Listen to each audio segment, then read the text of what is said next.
Hello students, welcome to ईवर्धम education. मैं हूं आपकी science coach, science educator Paramjit Kaur और आज मैं लेके आई हूं आपके लिए बायोलॉजी का चैप्टर नंबर 5 जो कि हमारा वेरी फर्स्ट चैप्टर है बायो के अंदर, लाइफ प्रोसेसेस। और इस चैप्टर का वेटेज भी बहुत ज़्यादा है और इसी के साथ अगर बात करें बोर्ड पॉइंट ऑफ व्यू से बहुत ज़्यादा इंपॉर्टेंट भी है। जैसे कि आप सभी को पता ही है, रोब जो है हमारा एक प्रोग्राम है जिसके अंदर हम रिविजन ऑफ बोर्ड एग्जाम्स करवा रहे हैं फॉर 2026 के लिए। तो जो भी बच्चे जिनके हाफ ईयरली में मार्क्स नहीं आए थे या फिर कम रह गए हैं या फिर बैकलॉग बहुत सारा इकट्ठा हो गया है, कुछ टॉपिक हैं जो हमें समझ नहीं आ रहे हैं, पूरा चैप्टर तो मुझे आता है, मुझे लिखना नहीं आ रहा है, मैं आंसर नहीं लिख पा रहा हूँ, तो ये जो सारी आपकी प्रॉब्लम है उसका सोल्यूशन है आपका रोब। और अगर हम बात करें रोब के साथ, आज हम स्टार्ट करने वाले हैं फर्स्ट चैप्टर जो कि है बायो का हमारा life processes with Param ma'am. Okay, देखें स्टार्ट करते हैं फर्स्ट टॉपिक से। फर्स्ट टॉपिक क्या है हमारा? Transportation. Transportation is the process of transfer of substances. Different substances को हम जो ट्रांसफर करते हैं like food, oxygen, carbon dioxide, water and waste from one part of the body to other parts of the body. एक part से दूसरे part तक, या फिर हम ये बोल सकते हैं कि इनका जो ट्रांसपोर्ट हो रहा है या फिर ट्रांसफर हो रहा है उसी को हम बोल रहे हैं ट्रांसपोर्टेशन। ओके, अब यहाँ पे ध्यान से समझेंगे कि ट्रांसपोर्टेशन इन प्लांट सबसे पहले हमें पढ़ना है transportation in plants and transportation in animals. सबसे पहले बात कर रहे हैं transportation in plant, the transport of water. यहाँ पे क्या क्या हो रहा है? Water, food, minerals, hormones and other substances from one part to another part inside the body of an organism is known as transportation। तो यहाँ पे हमारी ट्रांसपोर्टेशन की डेफिनेशन हो गई। अगर एग्जाम में आएगी तो डायरेक्ट ही लिख देंगे। अब यहाँ पे प्लांट की बात हो रही है तो vascular system is made up of 2 types of vascular tissue. Actual में जो ट्रांसपोर्टेशन इन प्लांट्स हो रहा है वो वेस्कुलर सिस्टम कर रहे हैं। वेस्कुलर सिस्टम जो है वो 2 टाइप के वेस्कुलर टिश्यू से बने हुए हैं। एक तो है हमारे पास में जाइलम, दूसरा है फ्लोएम। ठीक है, जैसे कि हम क्लास 9th में भी पढ़ के आए थे, जाइलम और phloem. Transport of water and minerals through xylem tissue, यानी जाइलम का क्या काम है? वो ट्रांसपोर्ट कर रहा है वाटर और मिनरल्स को। इसी के साथ फ्लोएम का क्या काम है? Transport of food and other substances. यहाँ पे वाटर एंड मिनरल्स जा रहे हैं, जाइलम किसको लेके जा रहा है? जाइलम लेके जाएगा वाटर एंड मिनरल्स को और फ्लोएम लेके जाएगा फूड को और अदर सब्सटेंसेस को। ठीक है, अब जाइलम और फ्लोएम में डिफरेंस देखते हैं। जाइलम जो है वो पर्टिकुलरली क्या कर रहा है? Xylem transports and stores water and water soluble nutrients in vascular plants. मतलब क्या होगा? ये वाटर और वाटर सॉल्यूबल जो हमारे पास में न्यूट्रिएंट्स रहते हैं, इट मीन्स कि मिनरल्स जो कि हमें सॉइल से मिले हैं, डायरेक्ट वो क्या करेगा? जाइलम जो है वो प्लांट के हर पार्ट तक लेके जाएगा। फ्लोएम क्या कर रहा है? Transporting sugars. इट मीन्स कि जो फोटोसिंथेसिस की हेल्प से फूड बना है उस फूड को फ्लोएम प्रोटीन्स एंड उस फूड में जितने भी ऑर्गेनिक मॉलिक्यूल्स हैं उनको डिफरेंट पार्ट्स तक लेके जाएगा। अब movement of water upward only, मतलब मूवमेंट ऑफ वाटर कैसे होता है? रूट से शूट तक जाएगा। ठीक है, लेकिन movement of substances is by directional, मतलब ये ऊपर भी जा सकते हैं और ऊपर से नीचे भी आ सकते हैं, क्योंकि लीफ में हमारा मेनली फोटोसिंथेसिस हुआ था, वहां जाके फूड बना और फिर वो आगे फ्लो कर रहा है। अब हम देखेंगे मोस्टली जो यहाँ पे डेड सेल्स रहेंगे वो यहाँ पे सारे के सारे क्या होते हैं? डेड सेल्स रहते हैं जाइलम के अंदर। लेकिन पैरेनकाइमा, जाइलम पैरेनकाइमा एक ऐसा है जो लिविंग है। यहाँ पे मोस्टली लिविंग है, एक ही डेड है, वो है फ्लोएम फाइबर्स, जिनके हमारे हम बोल सकते हैं जूट फाइबर्स जैसे बनते हैं, तो वो फाइबर वहीं से बन रहे हैं। अब ऐसे ही प्रोवाइड मैकेनिकल सपोर्ट, ये क्या करेगा? मैकेनिकल सपोर्ट प्रोवाइड करता है और वाटर का कंडक्शन कर रहा है। ये क्या करेगा? Translocation of food. अपन से पूछा जाएगा कि ट्रांसपोर्टेशन एंड ट्रांसलोकेशन में क्या डिफरेंस है। तो ट्रांसलोकेशन ऑफ फूड का मतलब है एक जगह से दूसरी जगह तक, एक पार्ट से दूसरे पार्ट तक किसी भी फूड मटेरियल को लेके जाना थ्रू फ्लोएम कर रहा है यहाँ पे, उसको ही हम ट्रांसलोकेशन बोलते हैं।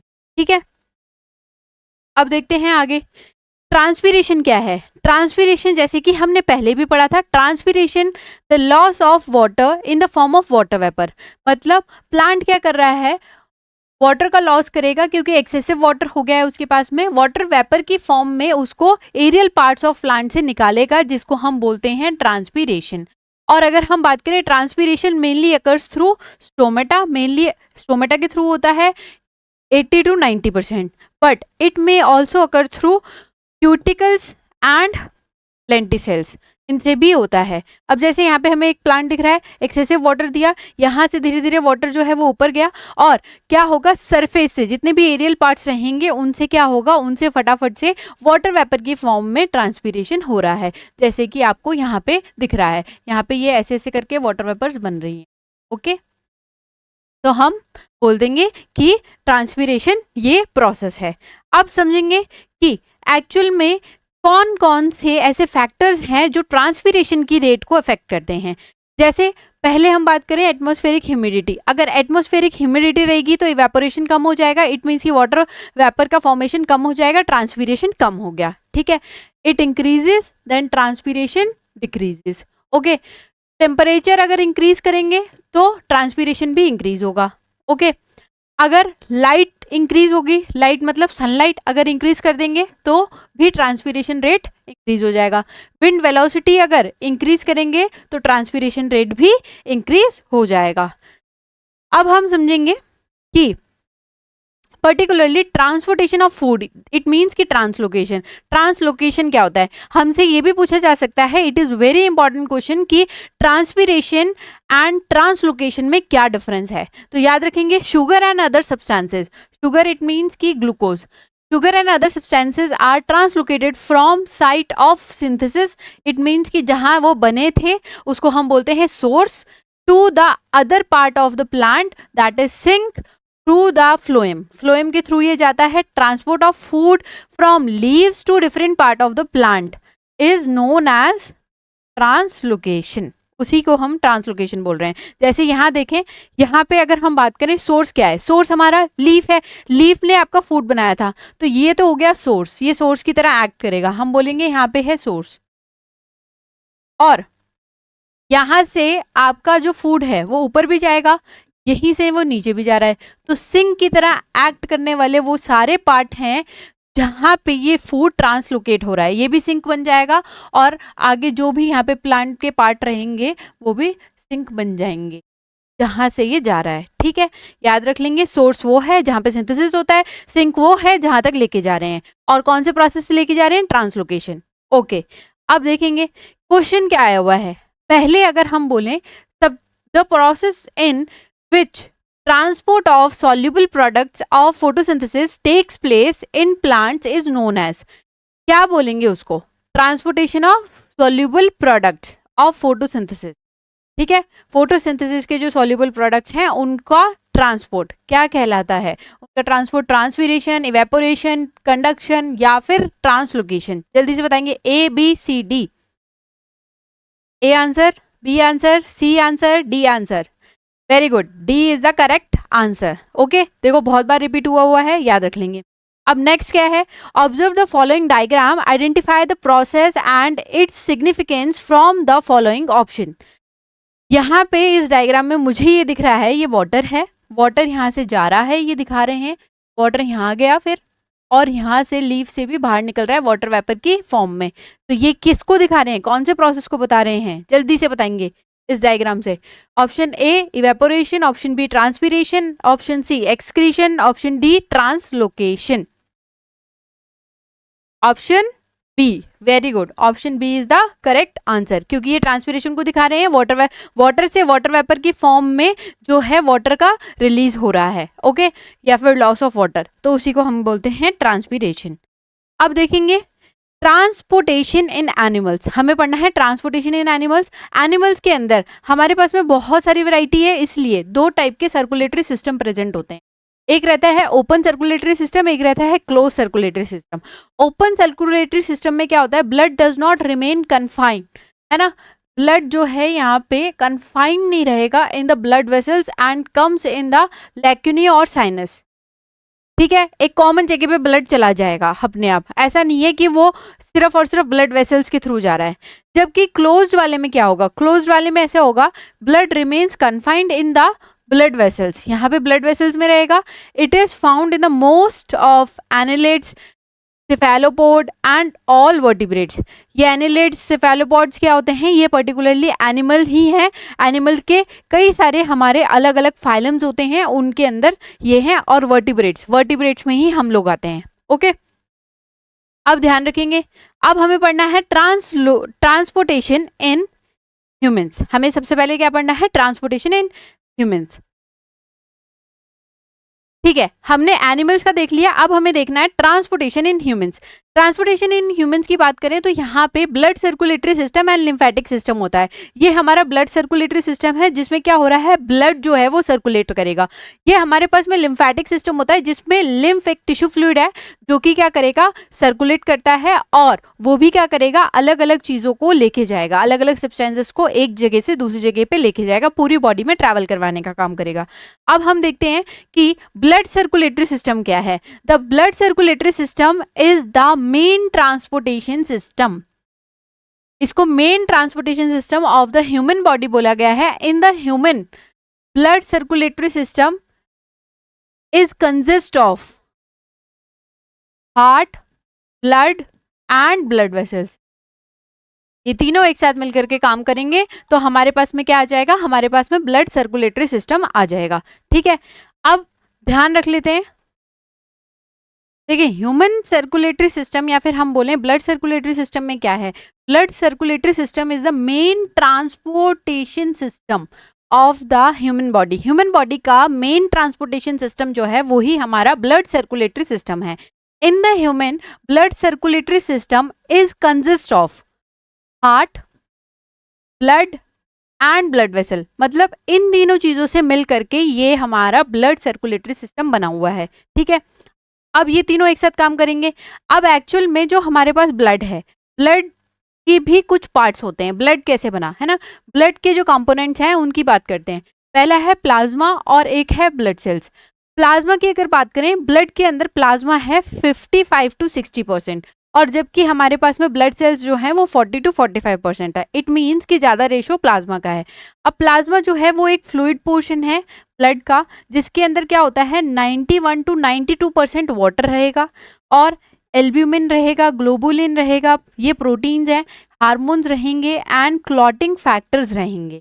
ओके, अब यहाँ पे देखते हैं ब्लड सेल्स जो हैं वो 3 टाइप्स की हैं, आरबीसी, डब्ल्यूबीसी एंड प्लेटलेट्स। ठीक है, आरबीसी जो है वो ट्रांसपोर्ट करती हैं oxygen from lungs to all tissues of the body and return the carbon dioxide back to the lungs. मतलब लंग्स तक ऑक्सीजन को लेके जाना, और फिर वहाँ से लंग्स से ऑक्सीजन को ये लेके आते हैं बॉडी के सारे पार्ट्स तक, और फिर वापस से कार्बन डाइऑक्साइड को लंग्स तक लेके जाते हैं। इट मीन्स कि प्योरिफिकेशन में काम करें। और यहाँ पे अगर हम देखें, वाइट ब्लड सेल्स का काम क्या होता है, प्रोटेक्ट अगेंस्ट डिजीजेस। ये क्या करते हैं, ये फाइट करते हैं, एक्चुअल में हमें प्रोटेक्ट करके रखेंगे हमारी बॉडी को कि कोई भी डिजीज ना हो जाए। फिर प्लेटलेट्स जो हैं, प्लेटलेट्स जनरली क्या करते हैं, स्मॉल प्लेट शेप्ड ये सेल रहते हैं, और एक्चुअल में ये हेल्प करते हैं ब्लड क्लॉट बनाने में। जब भी आपको चोट लग गई है, एक्सेसिव ब्लीडिंग ना हो जाए, ब्लड लॉस नहीं हो जाए, इसीलिए क्या होता है, प्लेटलेट्स जो हैं वो ब्लड क्लॉट बना देंगी, जिससे कि आपका एक्सेसिव ब्लड लॉस ना हो पाए। ओके, अब हम देखते हैं कि फंक्शन क्या है ब्लड का। ब्लड का फंक्शन है transportation of oxygen from the lungs to tissue. Lungs से टिश्यूज तक ऑक्सीजन लेके जाना, फिर टिश्यूज से लंग्स तक कार्बन डाइऑक्साइड लेके आना। ठीक है, transportation of excretory material from the tissue and liver to the kidneys तक भी यही लेके जाएगा। Formation of clots prevent blood loss से प्रिवेंट करने के लिए। अब ब्लड क्लॉट बनता कैसे है, प्रोथ्रोम्बिन नाम का एक एंजाइम है हमारे पास, लेकिन प्रो है, प्रो का मतलब क्या है, वो इनएक्टिव है। इट मीन्स कि इनएक्टिव, प्रोथ्रोम्बिन एंजाइम इनएक्टिव रहता है। अब क्या होगा, इसके ऊपर थ्रोम्बोप्लास्टिन जो ब्लड के अंदर प्रेजेंट है वो क्या करेगा, कैल्शियम आयन के साथ मिल करके थ्रोम्बिन बनाएगा। जैसे ये थ्रोम्बिन बना, अब क्या होगा, फिब्रिनोजन पे, ये भी क्या है, इनएक्टिव है, एक एंजाइम है, ये भी क्या है, इनएक्टिव। अब थ्रोम्बिन इस पे एक्ट करके फिब्रिन बनाता है, और वही फिब्रिन क्या करेगा, आरबीसी के साथ मिल करके ब्लड क्लॉट बना देगा। और ब्लड क्लॉट क्यों जरूरी है? ब्लड क्लॉट बनेगा तभी क्या होगा, एक्सेसिव ब्लड लॉस से हम अपने बॉडी को सेव रख सकते हैं, प्रिवेंट कर सकते हैं। ओके, अब देखेंगे ब्लड ग्रुप्स जो हैं या ब्लड ट्रांसफ्यूजन जो है वो क्या है। हमारे पास में ह्यूमन बीइंग में 4 ब्लड ग्रुप्स होते हैं जो कि आप सबको पता ही होंगे जनरली, ए बी एंड ओ। ठीक है, आपका ब्लड ग्रुप कौन सा है वो बताएंगे। अब देखें ए बी और ओ जो ब्लड ग्रुप हैं, यहाँ पे हमने डिफरेंट ब्लड ग्रुप लिख रखे हैं और एंटीजन और एंटीबॉडी लिखा है। एंटीजन का मतलब क्या है कि वो पर्टिकुलर ब्लड ग्रुप बना हुआ किससे है, उसकी आरबीसी पे जो प्रेजेंट रहेगा वो। एंटीबॉडी का मतलब क्या है, प्लाज्मा के अंदर जो प्रेजेंट रहेगा। और एंटीबॉडी का मतलब यहाँ पे एक और चीज है कि वो जनरली कौन से ब्लड को नहीं आने देगा, है ना, मतलब किसको नहीं डोनेट करेगा। अब जैसे ए जो है, ए का एंटीजन ए ही रहता है, बी का एंटीजन बी ही है, ए बी का एंटीजन ए और बी दोनों होते हैं, और ओ का एंटीजन कोई भी नहीं होता, ओ के ऊपर कोई एंटीजन नहीं है। जबकि देखो एंटीबॉडी की बात देखो, यहाँ पे बी एंटीबॉडी है, यहाँ पे ए, यहाँ पे कोई भी नहीं है, और यहाँ पे ए और बी दोनों। अब हम अगर इसको समझें कि हमारे पास जो ब्लड ग्रुप्स हैं जनरली क्या होता है कि किससे ब्लड ले सकता है। अब ए वाला जो ब्लड ग्रुप है वो किस किस को ब्लड डोनेट कर सकता है और किस किस से ले सकता है। डोनेट कर सकता है ए को और ए बी को, ठीक है, और खुद किससे ले सकता है ब्लड, ब्लड ले सकता है ए और ओ से। बी वाला क्या करेगा, बी और ए बी को दे सकता है, डोनेट कर सकता है, और रिसीव किस किस से कर सकता है, बी और ओ से। ठीक है, ए बी जो है वो ए बी को ही डोनेट कर सकता है सिर्फ, लेकिन ले सबसे सकता है, रिसीव सबसे कर लेगा, ए से बी से बी, ए बी से बी, ओ से बी, इसीलिए इसे यूनिवर्सल रेसिपिएंट बोला गया है। यानी ये क्या करेगा, ये सबसे ब्लड ले सकता है। ओ जो है वो सबको ब्लड दे सकता है, इट मीन्स कि वो यूनिवर्सल डोनर है। ओके, और ओ वाला ले सिर्फ और सिर्फ ओ से ही सकता है। ठीक है, याद रख लेंगे। अब जैसे ब्लड वेसल्स हैं, ब्लड वेसल्स भी 3 टाइप्स की हैं, आर्टरीज हैं, वेन्स हैं और कैपिलरीज हैं। आर्टरीज क्या होती हैं, arteries these are the blood vessels which carry blood from heart to various organ of the body. ये कैसा ब्लड लेके जाएंगी, ये लेके जाती हैं oxygenated blood, oxygenated blood arteries. Okay, veins क्या करेंगी, वेन्स जनरली क्या करती हैं, different part of the body से ब्लड लेके आती हैं, और ये लेके आती हैं डीऑक्सीजनेटेड ब्लड को हार्ट तक, हार्ट तक ये लेके आएंगे। ठीक है, अब अपन को ये याद रखना है कैपिलरीज क्या है। इन वेन्स और आर्टरीज के बीच में ना छोटी छोटी सी स्मॉलेस्ट ब्लड वेसल्स जो रहती हैं वो ये रहती हैं, और ये पर्टिकुलरली क्या करती हैं, इन दोनों को सप्लाई कर रही हैं। इट मीन्स इनका काम ये है कि ये आर्टरीज और वेन से जो भी ब्लड आ रहा है ना, प्योर होकर के उसको ये पास करवाएंगी कैपिलरी। ठीक है, अब देखें समझेंगे मेजर जो डिफरेंसेस हैं इन तीनों में वो हम देखते हैं। डायरेक्शन ऑफ फ्लो, आर्टरीज जो है वो ब्लड को लेके जाती हैं हार्ट से different part of the body तक, वेन्स क्या करती हैं, डिफरेंट पार्ट से लेके आती हैं हार्ट तक। ठीक है, कैपिलरीज क्या काम करती हैं, आर्ट्रियोल्स और वेन्यूल्स में, मतलब वेन्स और आर्टरीज के बीच में ब्लड कैरी करती हैं, मतलब आर्टरीज से वेन तक लेके जाएंगे। ये क्या कर रहे हैं, इनका काइंड ऑफ ब्लड कैसा है, इनका ऑक्सीजनेटेड है, वेन्स में डीऑक्सीजनेटेड है, इसमें blood changes from oxygenated to deoxygenated, दोनों तरह का है। ठीक है, ब्लड प्रेशर, यहाँ पे प्रेशर हाई रहता है आर्टरीज में, वेन्स में प्रेशर लो है, और यहाँ पे प्रेशर जो है एक्सट्रीमली लो रहता है, याद रख लेंगे। अब देखेंगे कि आर्टरीज और वेन्स के कुछ और हैं। ब्लड फ्लो जो हो रहा है वो यहाँ पे हो रहा है रैपिडली विद जर्क्स, यहाँ पे स्मूथली विदाउट जर्क्स, यहाँ पे जर्क नहीं होंगे, और यहाँ पे स्मूथली विदाउट जर्क्स। ल्यूमन इसका नैरो है, इसका वाइड है, उसका बहुत स्मॉल है। वॉल्व यहाँ पे एब्सेंट होता है, यहाँ पे प्रेजेंट, यहाँ पे एब्सेंट। लोकेशन जो है, लोकेशन की अगर बात करें तो हमारे पास में क्या है, mostly deep seated and mostly superficial. अच्छा, इसी के साथ में हमारे पास में इसी के अंदर क्या होता है, इसी लेयर के अंदर ये जो हमारे पास में कवरिंग है इसके अंदर पेरिकार्डियल फ्लूइड भरा हुआ है। अब हम सबसे पहले हार्ट को समझते हैं। हार्ट के अंदर 4 चैम्बर्स रहते हैं, 2 एट्रियम है और 2 वेंट्रिकल हैं। ठीक है, इट मीन्स कि 4 चैम्बर हैं। अपर 2 जो हैं वो क्या है, एट्रियम, लोअर दो जो है वो क्या है, वेंट्रिकल, ठीक है। अब ये राइट पार्ट है, वो लेफ्ट पार्ट है। राइट पार्ट की बात करते हैं। सबसे पहले क्या होता है, ब्लड, जितना भी बॉडी में ब्लड है वो इंफीरियर डीऑक्सीनेटेड ब्लड इंफीरियर और सुपीरियर वेना के बाद से एंटर करता है। किसके अंदर एंटर करेगा, सबसे पहले आ जाएगा हमारे राइट एट्रियम में। राइट एट्रियम में आया, जैसे ही राइट एट्रियम पूरी तरह से भर जाएगा तो वो क्या होगा, एक यहाँ पे वॉल्व प्रेजेंट है जिसको हम बोलते हैं ट्राइकस्पिड वॉल्व। ट्राइकस्पिड वॉल्व, जैसे ही राइट एट्रियम भर गया है ट्राइकस्पिड वॉल्व खुलेगा। खुलने के बाद में क्या होगा, राइट वेंट्रिकल में आ गया। अब जैसे राइट वेंट्रिकल में आया, राइट वेंट्रिकल में आने के बाद में वो ब्लड, जैसे राइट वेंट्रिकल पूरी तरह से फुल हो जाएगा तो वो ब्लड जाता है हमारी पल्मोनरी आर्टरी में। पल्मोनरी आर्टरी एक सिंगल ऐसी आर्टरी है पूरी बॉडी के अंदर जो डीऑक्सीनेटेड ब्लड को कैरी करती है। बाकी सारी आर्टरीज क्या करेंगी, सिर्फ और सिर्फ ऑक्सीनेटेड ब्लड को ही कैरी करेंगी।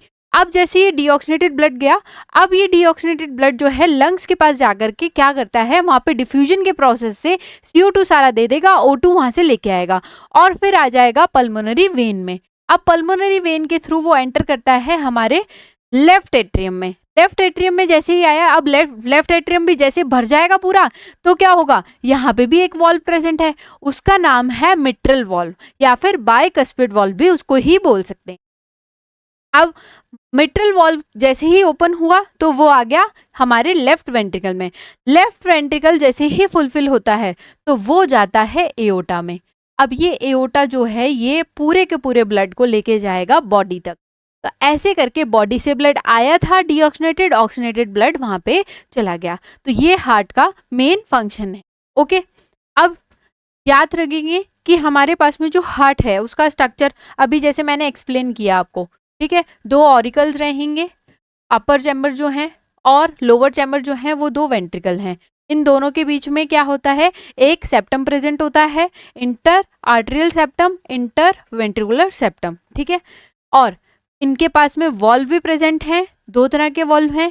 राइट एट्रियम और राइट वेंट्रिकल के बीच में जो है वो ट्राइकस्पिड वॉल्व है, जबकि लेफ्ट एट्रियम और लेफ्ट वेंट्रिकल के बीच में बाइकस्पिड या फिर मिट्रल वॉल्व प्रेजेंट रहता है।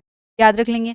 अब देखो डबल सर्कुलेशन को समझते हैं। डबल सर्कुलेशन एक्चुअल में कैसे हो रहा है, देखो बॉडी से, यहाँ से स्टार्ट करते हैं। बॉडी से डीऑक्सीनेटेड ब्लड आया और वो सीधा कहाँ चला गया, राइट एट्रियम में या ऑरिकल में, वहां से राइट वेंट्रिकल में, राइट वेंट्रिकल से होता हुआ वो कहाँ गया, लंग्स तक, ठीक है, पल्मोनरी आर्टरी के थ्रू। लंग्स में वो ऑक्सीनेटेड हुआ, ऑक्सीनेटेड होकर के वो आ गया है हमारे लेफ्ट ऑरिकल में, लेफ्ट वेंट्रिकल में आएगा। लेफ्ट वेंट्रिकल एओर्टा से लेकर के वो कहाँ चला गया, अब आ गया पूरी बॉडी में। तो डबल सर्कुलेशन कैसे हुआ, one circulation is this and second circulation is this. अभी इसको समझ लेते हैं अपन, ठीक है। तो अब देखेंगे हार्ट बीट क्या है। ये जो पूरी साइकिल अभी अपन ने देखी ये हार्ट बीट बनाती है। रिदमिक एक्सपेंशन और कॉन्ट्रैक्शन जो हार्ट का हो रहा है उसी को हम हार्ट बीट बोलते हैं, ठीक है। अब हार्ट बीट आप सबने सुनी भी होगी। एक्चुअल में दो तरह के, एक्सपेंशन जो हो रहा है उसको हम डायस्टॉल बोलते हैं और कॉन्ट्रैक्शन जो होता है उसे हम सिस्टॉल बोलते हैं। डायस्टॉल और सिस्टॉल दोनों चीजें अगर हो रही हैं तो एक नॉर्मल हार्ट बीट बनती है और हार्ट बीट जो है वो किसी भी एक नॉर्मल हेल्दी पर्सन की 72 टाइम्स होती है इन अ मिनट। ओके, फिर हम अगर बात करें, एक लो पिच साउंड आती है जिसे हम लब बोलते हैं और एक सेकंड साउंड आएगी जिसे हम डब बोलते हैं। एक्चुअल में पहली वाली जो साउंड आ रही है वो बाइकस्पिड और ट्राइकस्पिड के बंद होने की, क्लोजर की साउंड है, ठीक है। और जो दूसरी साउंड है वो शॉर्टर ड्यूरेशन की रहती है, वो क्या है, सेमिल्यूनर वॉल्व्स रहते हैं उनकी क्लोजर की साउंड है, ठीक है। तो आपको इतना याद रखना है, 70 से 72 टाइम्स तक जो हमारी हार्ट बीट है वो रहती है पर मिनट। ओके, अब देखो क्वेश्चन क्या पूछा गया है, state reasons for the following, the muscular walls of the ventricles are thicker. Ventricle की मस्कुलर वॉल थिकर क्यों होती है एट्रिया से, ये बताना है। फिर हमें ये बताना है arteries have thick and elastic wall, arteries की जो है थिक और इलास्टिक वॉल्व होती है, ऐसे क्यों है, ठीक है। और circulation of blood in aquatic vertebrates differ from that the terrestrial vertebrate. Terrestrial और एक्वेटिक के बीच का जो सर्कुलेशन है ब्लड का वो कैसे अलग अलग है। देखो वन बाय वन इसका आंसर देखते हैं। सबसे पहले the walls of ventricle are thicker than the wall of atria because ventricles have to pump blood with a great pressure या फिर ग्रेटर प्रेशर, ज्यादा प्रेशर से उनको पंप करना है। और पंप करके किसको देना है, वेंट्रिकल जो है वो पंप करके आगे पहुंचा रहा था, अभी हमने देखा पल्मोनरी वेन में जा रहा था एक तरह से तो, और दूसरी तरफ से कहाँ गया था, एओर्टा में। ठीक है, याद रख लेंगे। Arteries carry blood from heart at high pressure so they are thick, क्योंकि ये हाई प्रेशर से ले रही हैं इसीलिए ये थिक है, यानी हाई प्रेशर ही रीजन है थिक होने का, याद रख लेंगे, बहुत इजी है। Terrestrial vertebrates are warm blooded hence require contact and high level of oxygen, इनको हाई लेवल ऑफ ऑक्सीजन चाहिए अपने टेम्परेचर को मेंटेन करने के लिए। और ऐसे एक्वेटिक वाले जो हैं वो कोल्ड ब्लडेड एनिमल्स होते हैं, कोल्ड ब्लडेड होने की वजह से उनको हाई लेवल ऑफ ऑक्सीजन की रिक्वायरमेंट नहीं है, क्योंकि उन्हें सिंगल सर्कुलेशन करना है, जबकि टेरेस्ट्रियल वाले क्या करेंगे, डबल सर्कुलेशन करेंगे, याद रख लेंगे। ओके, ये क्वेश्चन पहले पूछा गया है। अब देखते हैं आगे, डबल सर्कुलेशन जैसे ही अभी अपन ने देखा, डबल सर्कुलेशन में सिस्टमैटिक और हमारे पास में क्या एक और सर्कुलेशन होता है, एक सिस्टमैटिक रहेगा और एक रहेगा हमारा पल्मोनरी सर्कुलेशन। अब देखो सिस्टमैटिक सर्कुलेशन में क्या हो रहा है, ऑक्सीजनेटेड ब्लड जो हार्ट से आया, लेफ्ट वेंट्रिकल में आया, एओर्टा में गया, फिर सिस्टमैटिक आर्टरीज में, बॉडी पार्ट्स में, सिस्टमैटिक वेन्स और हार्ट में डायरेक्ट चला गया। अब यहाँ पे क्या है, डीऑक्सीजनेटेड ब्लड जो है वो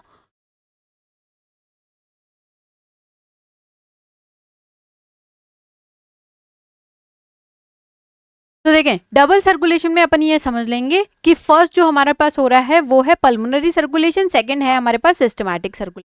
तो ये है हमारा पल्मोनरी सर्कुलेशन, और जबकि ये क्या है, ये हमारा है सिस्टमैटिक सर्कुलेशन।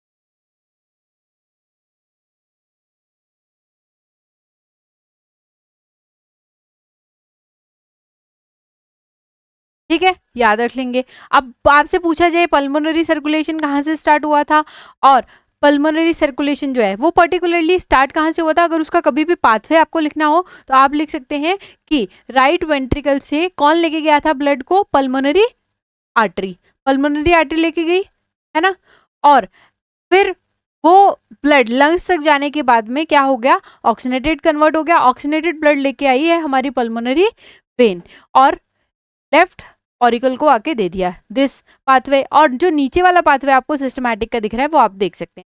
तो ये डबल सर्कुलेशन मतलब one circulation is this and second is this. Okay, याद रख लेंगे। देखेंगे डबल सर्कुलेशन को समझते हैं आज हम। डबल सर्कुलेशन एक्चुअल में क्या है, यहाँ पे लंग्स दिख रहे हैं हमको, ये हार्ट है और ये हमारी ह्यूमन बॉडी। ह्यूमन बॉडी से डीऑक्सीजनेटेड ब्लड जाता है कहाँ पे, हार्ट के पास में। हार्ट के पास भी राइट एट्रियम में जाएगा, राइट एट्रियम से फिर जाता है राइट वेंट्रिकल के पास, राइट वेंट्रिकल के पास डीऑक्सीजनेटेड ब्लड जाने के बाद में वो जाता है पल्मोनरी आर्टरी। पल्मोनरी आर्टरी वो सिंगल आर्टरी है जो क्या करती है, ब्लड डीऑक्सीजनेटेड ब्लड को कैरी करती है। डीऑक्सीजनेटेड ब्लड वहाँ लंग्स के पास जाएगा, लंग्स क्या करेंगे, डिफ्यूजन के प्रोसेस से सारा CO2 ले लेंगे और O2 उसे दे देंगे, यानी उसकी क्लीनिंग हो गई। क्लीनिंग होने के बाद में अब वो ब्लड जो है साफ हो गया, ऑक्सीजन उसके अंदर आ गया, तो वो ऑक्सीजनेटेड ब्लड हो गया। ऑक्सीजनेटेड ब्लड जो है वो अब हमारा कहाँ आ जाएगा, पल्मोनरी वेन में। जैसे ही पल्मोनरी वेन में आया, पल्मोनरी वेन उसको कहाँ लेके आती है, लेफ्ट एट्रियम में। लेफ्ट एट्रियम में आने के बाद में वो ब्लड लेफ्ट वेंट्रिकल में जाता है, लेफ्ट वेंट्रिकल से होता हुआ एओर्टा की हेल्प से वो पूरी बॉडी तक चला जाता है। तो हम ये याद रख लेंगे कि पल्मोनरी आर्टरी का क्या वर्क है, पल्मोनरी वेन का क्या वर्क है, और ब्लड में डबल सर्कुलेशन कैसे हो रहा है। ओके, अब हम देखते हैं लिम्फेटिक सिस्टम। जैसे हमने ब्लड सर्कुलेटरी सिस्टम पढ़ लिया, अब लिम्फेटिक सिस्टम में क्या है, it consist of lymphatic capillaries, lymphatic vessels, lymph nodes and lymphatic organs. Okay, lymph जो है एक फ्लूइड है, flows in one direction only from tissue to heart, tissue से हार्ट तक आ रहा है। ठीक है, lymph is yellowish fluid, ये येलोइश फ्लूइड रहता है, contains blood plasma along with the WBC, यहाँ पे आरबीसी नहीं होती, दैट्स वाई ये येलो कलर का है। अगर आरबीसी होगी तो हीमोग्लोबिन भी होगा, हीमोग्लोबिन अगर है तो हीमोग्लोबिन वो पिगमेंट है जिसकी वजह से हमारा ब्लड जो है हमें रेड दिखता है, ठीक है। अब देखते हैं फंक्शन क्या है लिम्फ के। लिम्फ के फंक्शन की अगर बात करें, it takes up excess fluid that has diffused out from the blood capillaries puts into the body, ठीक है। फिर it has lymphocytes, इसके पास में lymphocytes होते हैं जो कि क्या करते हैं, फाइट करते हैं against infections and produce antibodies. ये एंटीबॉडीज भी बनाएगा और इन्फेक्शंस के लिए लड़ेंगे भी, ठीक है। It absorbs and carries digested fats, को ये एब्जॉर्ब करते हैं, कैरी करते हैं फ्रॉम इंटेस्टाइन।